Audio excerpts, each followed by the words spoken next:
आपकी history educator और currently we are reading a brief history of modern India, जिसमें हम अभी चैप्टर 5 पर हैं और ये वीडियो होगा हमारा part 10 of chapter number 5, that is expansion and consolidation of British power in India. हम हमारे अगर प्रीवियस वीडियो की बात करें तो उसमें हमने देखा कि कैसे different diplomatic and administrative policies के ज़रिए ब्रिटिश एक्सपांशन बढ़ता जाता है और कैसे ज़्यादा से ज़्यादा अनेक्सेशन और जो टेरिटरीज़ हैं इंडियन नेटिव प्रिंस की उन्हें सीड किया जाता है through ring fence policy, subsidiary alliance या फिर doctrine of lapse. All of that we have already seen. So आज हम देखेंगे कि जो ब्रिटिश इंडिया था उसका नेबरिंग किंगडम्स के साथ फॉरेन रिलेशन कैसा था, how they were with the other nations and the territories all around India. So let's begin our class with that.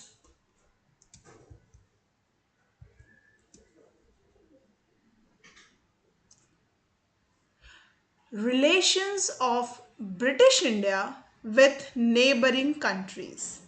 So कौन से थे हमारे neighboring countries? It was Bhutan, Burma, Tibet, China, and many more.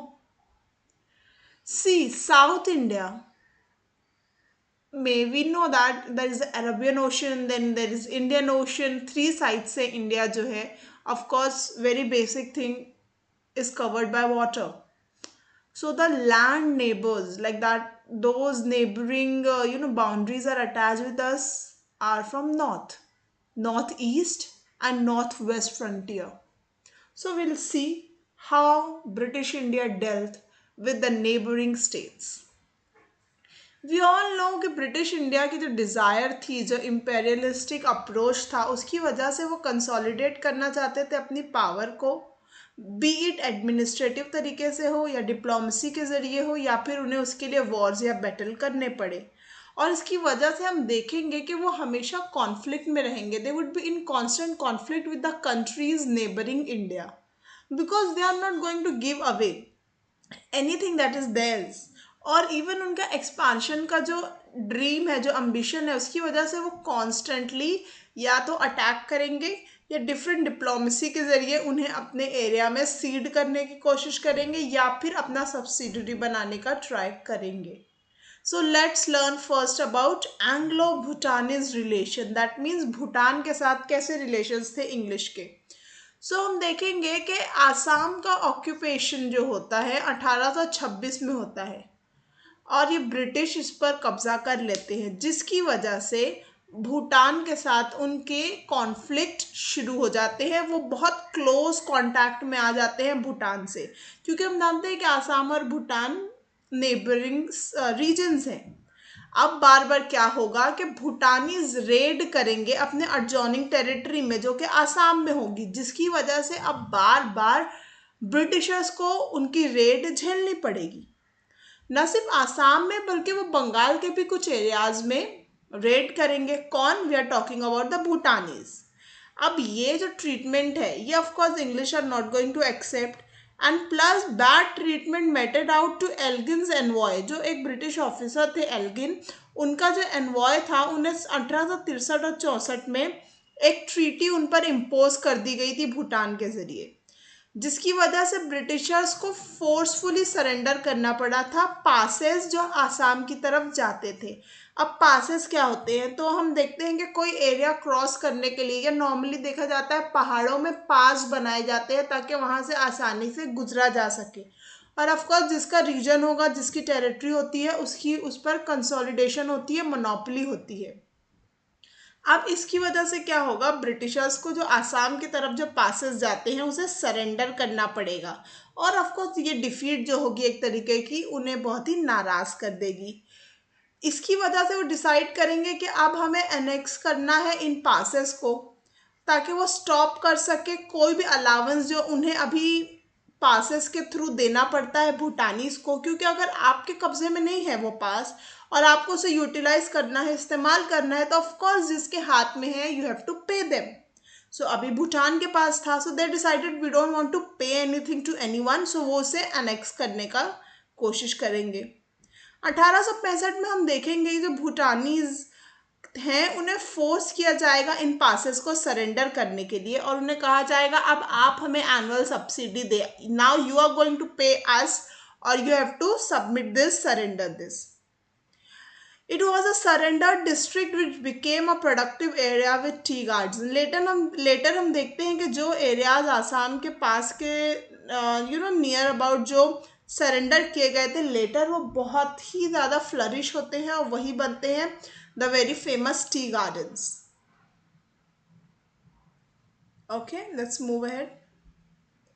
That was a relation with the Bhutan. So we have seen कि earlier जो passes थे भूटान के पास थे और ब्रिटिशर्स को अलावेंस देना पड़ता था, but later on they decided they don't want to pay, फिर वो अनेक्स करेंगे और अनेक्सेशन के बाद अब भूटान को सब्सिडी देनी पड़ेगी। So now Bhutan is under them, their subsidiary. Now they would move towards another neighbor, that is Nepal. So अब हम देखेंगे एंग्लो नेपालीज रिलेशंस। तो नेपाल के लोग जो होते हैं वो गोरखा होते हैं। सो जो the Gorkhas rested control of Nepal में जो कंट्रोल था गोरखाज का था, और वो थे सक्सेसर रंजीत मल्ला के भदगांव के। वो अपने टेरिटरीज एक्सपांड करने लगेंगे, अपना डोमिनियन बढ़ाने लगेंगे, और भूटान और नेपाल चाहेगा कि उनका जो रीजन है वो माउंटेन्स के भी बाहर यानी और जगह पर फैल जाए। अब वो सोचेंगे कि इट्स इजी कि हम सदर्न डायरेक्शन में जाएं, हिमालय के पास है नेपाल भी, तो दे वुड थिंक कि हम सदर्न नीचे की तरफ अपना एक्सपांशन करें, क्योंकि नॉर्थ में एनीवे बहुत स्ट्रॉन्ग पावर है और वो है चाइना। चाइनीज जो है बहुत स्ट्रांगली डिफेंड कर रहे हैं नेपाल के नॉर्थ के एरिया को। दे वुड थिंक कि साउथ वर्ड जाना बेटर होगा। सो हम देखेंगे 1801 में इंग्लिश अनेक्स कर लेंगे गोरखपुर। अब कोर्स इसकी वजह से गोरखा की जो बाउंड्री होगी और जो कंपनी की बाउंड्री होगी वो बिल्कुल एक दूसरे के करीब होगी, लगी हुई होगी, और जो भी बाउंड्रीज के आसपास होगा ब्रिटिशर्स के साथ, उनके साथ उनका कॉन्फ्लिक्ट होगा। अब कॉन्फ्लिक्ट शुरू कैसे होता है? सो जो होगी चीज़ वो ये कि गोरखास जो होंगे कैप्चर कर लेंगे बुतवाल और शिवराज को। किसके वक्त में ये होगा? लॉर्ड हेस्टिंग के टाइम पर। अब of course we know Lord Hasting is not going to tolerate this, और इसकी वजह से उनके बीच में वॉर होगी, लड़ाई होगी।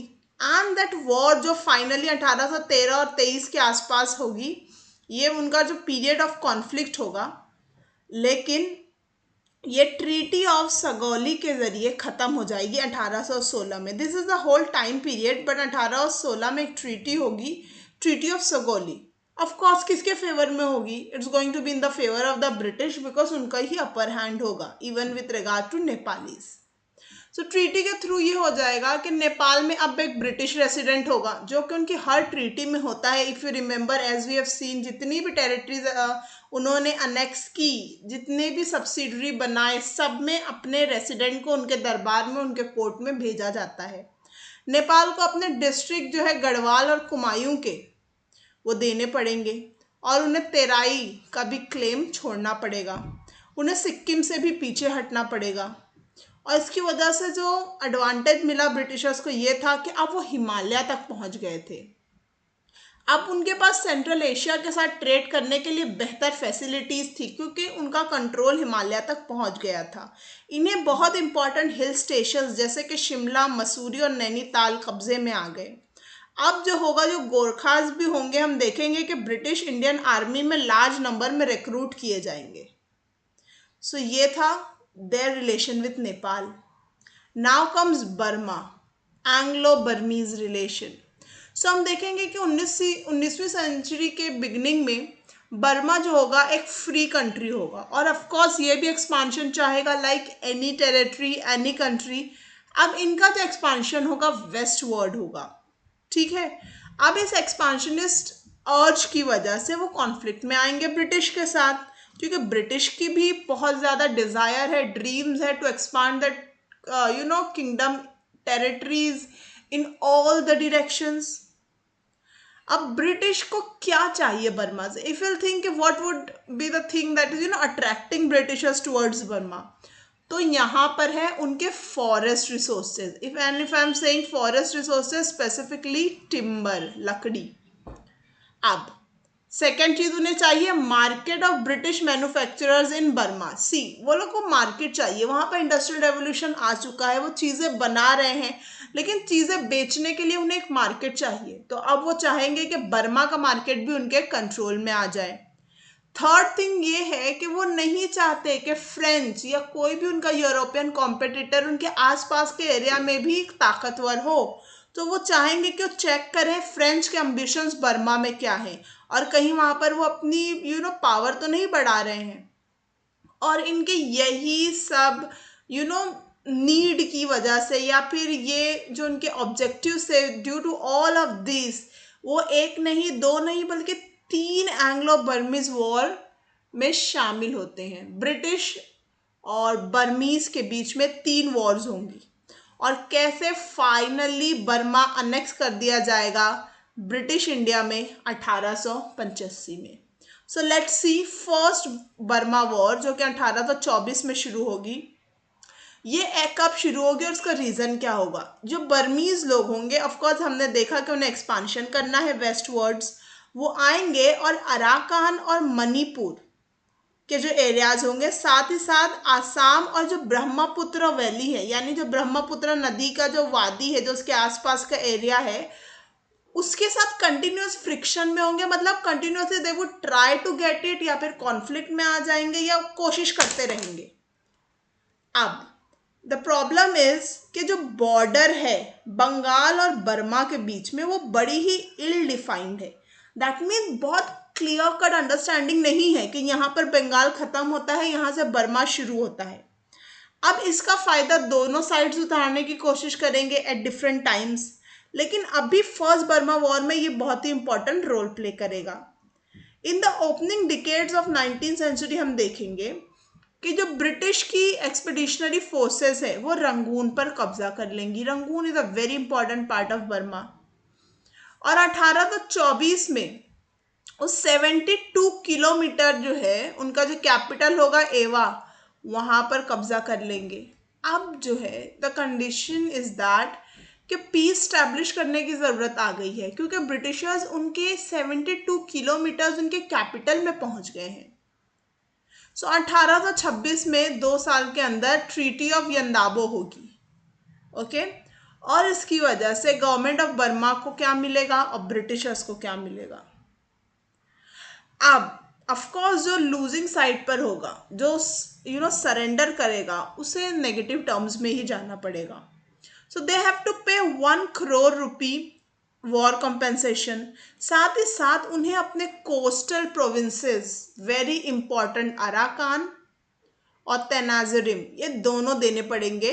किन्हें? ब्रिटिशर्स को। अब हम जानते हैं कि कोस्टल यानी जो समंदरी, जो साहिली प्रोविंस होते हैं, वो कितने इंपॉर्टेंट है। क्यों? क्योंकि ट्रेड करना है। ट्रेड कैसे होता है? वाटरवेज के जरिए होता है। So how important that is. साथ ही साथ वो जो भी क्लेम कर रहे थे आसाम पर, काछर पर, जैंतिया पर, ये सब उन्हें अपने क्लेम्स छोड़ने पड़ेंगे। साथ ही साथ उन्हें इस बात को एक्सेप्ट करना पड़ेगा कि अब से मणिपुर जो है एक इंडिपेंडेंट किंगडम है, वो बर्मा में नहीं आता। ऑफ कोर्स सबसे इंपॉर्टेंट ब्रिटिशर्स के लिए क्या रहा है? कॉमर्स। तो उन्हें कमर्शियल ट्रीटी बनानी पड़ेगी ब्रिटेन के साथ कि कैसे उनके ट्रेड रिलेशंस होंगे और कैसे उन्हें टोल, टैक्सेस और वो सब पे करने होंगे। एंड हर ट्रीटी में जो हम देखते आए हैं, ब्रिटिश रेसिडेंट जो है उनके कैपिटल एवा में तैनात कर दिया जाएगा।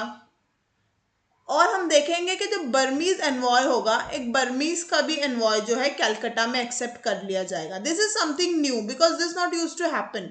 नॉर्मली हम हर बार देखते हैं कि ब्रिटिश रेसिडेंट होगा, बट यहाँ पर हम देखेंगे कि बर्मीज एनवॉय को भी कैलकाटा में पोस्ट किया जाएगा। ये तो होगी फर्स्ट बर्मीज वॉर, और जिसमें किस तरह ब्रिटिशर्स को कितना फायदा हुआ, उन्हें कोस्टल रीजन्स मिल गए। क्या होता है सेकेंड बर्मा वॉर के वक्त? सो हम यहाँ पर देखेंगे कि जो ब्रिटिश की कमर्शियल नीड है वो बढ़ती चली जाएगी, और उनकी इंपेरियलिस्ट पॉलिसी, उनकी पॉलिसी सब चीज़ों पर कब्जा करने की, कॉलोनाइजर बनने की, और अल्टीमेट रूलर बनने की, वो तो हम जानते ही हैं। लेकिन वो लॉर्ड डलहौजी के वक्त बहुत बढ़ जाएगी। लॉर्ड डलहौजी है जिनसे डॉक्ट्रिन ऑफ लैप्स भी कनेक्टेड है। And we know how great expansionist and ambitious man Lord Dalhousie was. अब जो ब्रिटिश के मर्चेंट्स होंगे, जो वहाँ के ताजिर होंगे, जो वहाँ पर ट्रेड करेंगे, किस चीज़ के लिए? टिम्बर के लिए। हम जानते हैं कि उनके फॉरेस्ट रिसोर्सेज पर ब्रिटिशर्स की नज़र थी, तो वो अपर बर्मा में ट्रेड करेंगे। वो चाहेंगे कि उन्हें इन रोड्स भी बर्मा में जाने मिल जाए ताकि उन्हें मार्केट आसानी से पहुंच सके वो बर्मा की।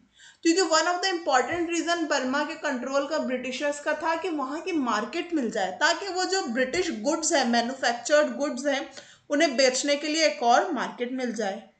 अब ब्रिटिश क्या करेंगे? पेगू को भी ऑक्यूपाई कर लेंगे। ये एक उनका ओनली रिमेनिंग कोस्टल प्रोविंस होगा, क्योंकि हमने देखा कि जो ट्रीटी हुई उसमें उन्होंने उनके अराकान और डिफरेंट जो कोस्टल रीजन्स थे वो एनीवेज ले लिए थे। अब वो ऑक्यूपाई कर लेंगे उनका लास्ट कोस्टल रीजन, जो कि होगा पेगू। अब बहुत ही इंटेंस गोरिल्ला रेजिस्टेंस दी जाएगी बर्मीज के जरिए, जिसे ब्रिटिशर्स फाइनली ओवरकम कर लेंगे और लोअर बर्मा में अपना कंट्रोल स्टैब्लिश कर लेंगे। अब सवाल उठता है कि क्या होता है गोरिल्ला रेजिस्टेंस? जो गोरिल्ला रेजिस्टेंस है या गोरिल्ला वेरफेयर है, ये हम देखेंगे मराठा किंगडम में भी बहुत, और बहुत ज़्यादा ही इफेक्टिव होगा with regard to the territory और रीजन वहाँ का जो जैसा होगा महाराष्ट्र का, उसके लिए। और वही हमें देखने को मिला बर्मा में। ये एक तरीके का होता है हाइड एंड अटैक। आप अपने रीजन को इतने अच्छी तरीके से जानते हैं कि आप यहाँ पर छुपते हैं, अटैक करते हैं, अपने एनिमी को कंफ्यूज करते हैं, and this tactic is going to really work around with Burmese. लेकिन इवेंचुअली उन्हें ब्रिटिश के आगे सरेंडर करना ही पड़ेगा और लोअर बर्मा आ जाएगा ब्रिटिशर्स के कब्जे में। 1885 में हम देखेंगे थर्ड बर्मीज वॉर। और यहाँ पर क्या होगा कि बर्मीज जो किंग होगा भिंदान, उनकी डेथ हो जाएगी, एंड नाउ हिज सन, उनका बेटा उन्हें सक्सीड करेगा, जिसका नाम होगा थीबो। थीबो जैसे ही थ्रोन पर आएंगे वो बड़े ही हॉस्टाइल होंगे, बड़े ही नाराज होंगे, बड़ा ही रूड एंड अनअफेक्टेड बिहेवियर दिखाएंगे ब्रिटिश के साथ। अब जो ब्रिटिश मर्चेंट्स होंगे, ट्रेडर्स होंगे रंगून में या फिर लोअर बर्मा में, वो बहुत शुरू से ही कंप्लेन करेंगे कि हमारे साथ बड़ा ही सौतेला बर्ताव होता है, स्टेप मदरली बिहेव किया जाता है थिबाओ के रेजिमेंट के जरिए। अब who had also been negotiating commercial treaties with rival powers? किन की rival powers? of course Britishers की, जो कहते हैं फ्रांस, जर्मनी एंड इटली। अब थीबाओ जो है कमर्शियल ट्रीटीज नेगोशिएट करेंगे ब्रिटिश के कंपेटिटर्स के जरिए के साथ, उनके राइवल्स के साथ। ऑफ कोर्स ब्रिटिशर्स को ये एक्सेप्ट नहीं होगा। अब फ्रांस जो है, जो सदा से British and French are going to be fighting, Europe में भी, इंडिया में भी, साथ ही साथ नेबरिंग एरियाज में भी, वो चाहेगा कि वो एक रेलवे ट्रैक बना ले, लिंक बना ले मंडालय से लेकर उनकी फ्रेंच टेरिटरी तक। ऑफ कोर्स इसकी वजह से वो कॉन्फ्लिक्ट में आएंगे ब्रिटिशर्स के साथ, और करंटली वो लोग एनीवेज कॉन्फ्लिक्ट में होंगे different parts of the world में, सच एज नाइजर में, या फिर इजिप्ट, या फिर अफ्रीका में मेडागास्कर पर। एनीवेज वो लोग कॉन्फ्लिक्ट में हैं। अब एक न्यू पॉइंट ऑफ डिफ्रेंसिएशन आ जाएगा उनमें। लेकिन अंत क्या होगा? एक बहुत ही ह्यूमिलिएटिंग फाइन इम्पोज कर दी जाएगी ब्रिटिश टिम्बर कंपनी के जरिए वहां के राजा थीबो पर, और ये वक्त होगा लॉर्ड डफरिन का। तो वो ऑर्डर करेंगे कि इन्वेजन किया जाए, इन्वेड किया जाए, एंड अल्टीमेटली लोअर बर्मा तो हमारे कब्जे में है ही, अपर बर्मा को भी अनेक्स कर लिया जाए 1885 में। लेकिन before getting the upper Burma 1885 में ब्रिटिशर्स को, जैसे कि मैंने पहले भी कहा, कि गोरिल्ला अपराइजिंग का सामना करना पड़ेगा। कब? 1885 में उन्हें मिल गया है अपर बर्मा। अब उन्हें गोरिल्ला अपराइजिंग का सामना करना पड़ेगा। पूरे बर्मा में एक नेशनलिस्ट मूवमेंट उभरेगा। कब? फर्स्ट वर्ल्ड वॉर के वक्त, जस्ट फर्स्ट वर्ल्ड वॉर के खत्म होने के बाद। हम अर्ली 20th सेंचुरी की बात कर रहे हैं, और इसमें जो भी बर्मीज नेशनलिस्ट हैं वो सब उसका साथ देंगे। साथ ही साथ जो भारत में मूवमेंट चल रहा है इंडियन नेशनल कांग्रेस के जरिए, वो उसे भी सपोर्ट करेंगे। क्यों? ताकि उनकी लिंक वीकन हो जाए ब्रिटिशर्स की। बट लेकिन अल्टीमेटली क्या होता है कि Burma was separated from India in 1935, और हम देखेंगे 1935 में बर्मा इंडिया से सेपरेट हो जाएगा। और जो नेशनलिस्ट मूवमेंट है बर्मा में वो बहुत ज़्यादा इंटेंसिफाई हो जाएगा, स्ट्रॉन्ग हो जाएगा। एक लीडर जो होंगे युआंग सैन के वक्त, जो कि होगा सेकेंड वर्ल्ड वॉर का। एंड फाइनली हम देखेंगे कि बर्मा को आज़ादी मिल जाएगी। जैसे भारत को 1947 में आज़ादी मिलेगी, बर्मा को आज़ादी मिलेगी 4 जनवरी 1948 में, और वो ब्रिटिश की कब्जे से आज़ाद हो जाएगा। That would be the condition of Burma in 1948, that they get the independence. 3 Anglo Burmese war के बाद लेट्स लर्न के तिब्बत या तिब्बत के साथ ब्रिटिशर्स के कैसे रिलेशंस थे। What were the Anglo Tibetan relations? So जो तिब्बत था वो रूल किया जाता था थियोक्रेसी के जरिए, जो थी बुद्धिस्ट मॉन्क्स की, जिन्हें हम लामास कहते हैं। जैसे दलाई लामा, सेम वेज उन्हें लामास कहा जाता है, बुद्धिस्ट मॉन्क्स को। अब थियोक्रेसी क्या होती है? थियोक्रेसी जो होती है ये टाइप ऑफ गवर्नमेंट रिलीजन के बेसिस पर चलाई जाती है, थियोलॉजी के बेसिस पर चलाई जाती है। जैसे कि हम यहाँ पर देख सकते हैं बुद्धिस्ट मॉन्क्स चलाते थे, दैट मीन्स ये बुद्धिज्म को फॉलो करता था तिब्बत। अब ये जो था ये कंप्लीटली इंडिपेंडेंट नहीं था, उसने सुजेनिटी एक्सेप्ट की हुई थी चाइना की, यानी एक तरीके से वो चाइना के अंडर रूल कर रहा था, बट ये बड़ा ही नॉमिनल सुजेनिटी था। दैट मीन्स एक्चुअल में चाइना का इंटरफेरेंस इतना नहीं था, but they were ruling under China's name, who? Tibet. अब जो ब्रिटिश एफर्ट्स थे, फर्स्ट तो वो चाहेंगे कि एक फ्रेंडली दोस्ताना रिलेशंस हो ताकि उनके कमर्शियल रिलेशन भी बढ़ जाएं तिब्बत के साथ, बट इसका कोई रिजल्ट नहीं आता है और वो लोग एक डेडलॉक पर आ जाते हैं। दैट मीन्स उसके बाद कुछ हो ही नहीं पाता है, उन्हें वो सब कुछ नहीं मिल पाता है, कमर्शियल प्रिविलेज नहीं मिल पाते हैं जो वो सोचते हैं कि उन्हें तिब्बत से मिल जाएंगे just to establish the friendly relations. और हम देखते हैं कि जब लॉर्ड कर्जन फाइनली इंडिया में आते हैं तो चीज़ें कैसे बदलती हैं with regard to British and Tibetan territories. So Chinese suzerainty जो है तिब्बत के ऊपर, हम देखेंगे कि वो इनफेक्टिव होती चली जाएगी और यहाँ पर इन्फ्लुएंस बढ़ने लगेगा रशिया का। At Lhasa was increasing, this is the one of the part of the Tibet, कि यहाँ पर जो है रशिया का इन्फ्लुएंस बढ़ता चला जाएगा। और ऐसी रिपोर्ट्स भी आएंगी कि रशिया के जो हथियार हैं, आर्म्स एंड एम्यूनेशन है, वो तिब्बत में आ रहे हैं। एंड ऑफ कोर्स इसकी वजह से कर्जन बहुत ज़्यादा चौकन्ना हो जाएंगे, अलार्म हो जाएंगे, और वो अपना एक रेजिमेंट कंटीजेंट भेजेंगे, गोरखा कंटीजेंट, जिसको लीड करेंगे कर्नल यंग हस्बैंड, और उन्हें मिशन पे भेज दिया जाएगा कि आप जाइए और एक अग्रीमेंट कीजिए उन लोगों के साथ। लेकिन तिब्बतियन जो है रिफ्यूज़ कर देंगे किसी भी तरह की निगोशिएशन करने के लिए, और इसके लिए वो जंग नहीं करेंगे, वो एक नॉन वायलेंट रेजिस्टेंस यानी बिना हथियारों के जरिए उन्हें रोकने की कोशिश करेंगे। अब जो लीडर थे जो कर्जन के जरिए भेजे गए थे यंग हस्बैंड, वो अपना वे आगे बढ़ाएंगे, वो घुस जाएंगे लासा में।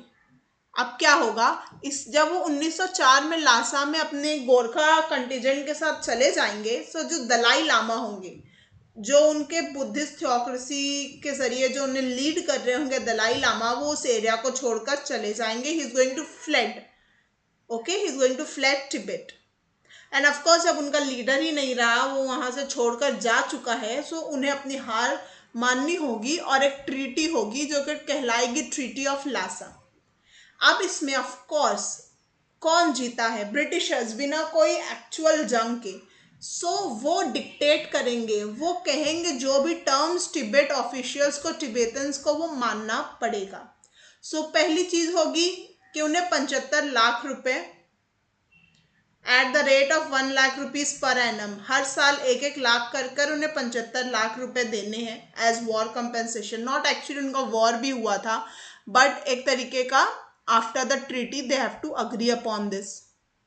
सेकेंडली क्या होता है कि एक security payment, because Tibet doesn't have all that money to give, so एक तरीके की सिक्योरिटी के लिए ये कहा जाएगा कि जो इंडियन गवर्नमेंट है वो चुंबी वैली पर कब्जा कर लेगी. Chumbi valley is now under Indian government for 75 years. तो जब तक आप 75 लाख नहीं देंगे, जब तक जो चुंबी वैली है, जो तिब्बत का पार्ट है, अब वो इंडियन गवर्नमेंट के कब्जे में होगा. सेकेंड के अब आपको रिस्पेक्ट करना है सिक्किम का, हमारे जो प्रोविंसेस हैं, हमारे जो फ्रंटियर्स, हमारी बाउंड्रीज है, you can not attack upon it. साथ ही साथ जो ट्रेड मार्ट्स है, जो उनकी मार्केट्स लगती हैं छोटी छोटी, वो ओपन कर दी जाएंगी यातुंग, गैंसे और गारतोक पर, ताकि ब्रिटिश मर्चेंट्स भी वहां पर जाएं और अपनी कमर्शियल एक्टिविटीज को बढ़ाएं. साथ ही साथ ये कहा गया कि तिब्बत जो है नहीं ग्रांट करेगा कोई भी तरीके का कंसेशन या प्रिविलेज, चाहे वो रेलवे हो, रोड हो या फिर टेलीग्राफ हो, to any foreign state, of course apart from Britain, ताकि सब कंट्रोल जो है ब्रिटेन के हाथ में हो, ब्रिटिशर्स के हाथ में हो. सो एक तरीके से इस ट्रीटी के जरिए उन्होंने पूरा फॉरेन अफेयर जो था तिब्बत का अपने हाथ में ले लिया, क्योंकि अब वो कुछ भी नहीं कर सकते with any other power apart from Britain.